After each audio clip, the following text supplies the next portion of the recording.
Sosa's first book, Ray Antonio and Ray Feo, celebrates her childhood in San Antonio. Her second book, Kindertransport, A Child's Journey, is the award-winning story of the escape of children on the Kindertransport train just before the outbreak of World War II. Kena Sosa. Hello everyone, good afternoon.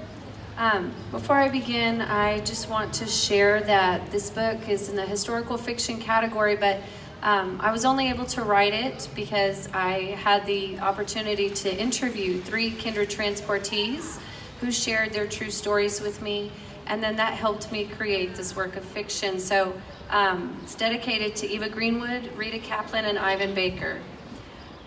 So in chapter 3 is called Auf Wiedersehen. Helen spent her entire life in Germany. She read about countless countries outside her homeland, but had never visited them. Under any other conditions, seeing the world sounded so thrilling. But how could she take her first trip alone without her mother or father to guide her? Had she learned enough English in school to understand what her new family would say? New family? The very word scared her. She knew nothing about these Millers, as her papers said. Calling them her new family sounded as if she would never return. Her heart dropped in her throat, blocking her breath and filling her eyes with hot tears. She shook the tears out of her eyes before they fell. She told herself this trip she must take alone, proof that she was growing up. And in this world, she had to grow up fast. Do I pack my bunny or extra socks? Do I take my favorite book or my lovely hat? Should I bring the picture of my family or the ring my auntie gave me? What will I not miss?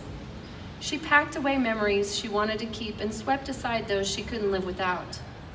The next morning, Helen barely had enough time to yawn as her parents rolled out of bed, grabbed her suitcase, and nudged her toward the train station. "We love you so much," her mother said in German, crying. Huge tears rolled down her cheek. She gasped for air between each word.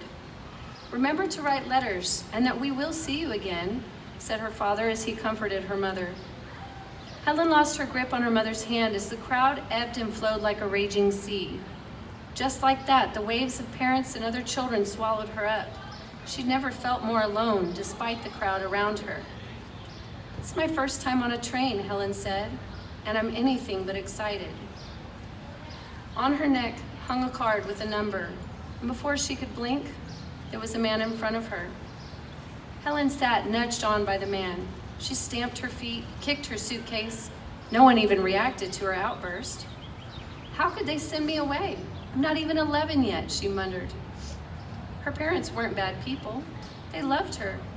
They must have really been scared for her, but what about them? Why couldn't they all take the train together? Why only children? She looked at the other children, many of the younger ones crying. Are they leaving their parents too?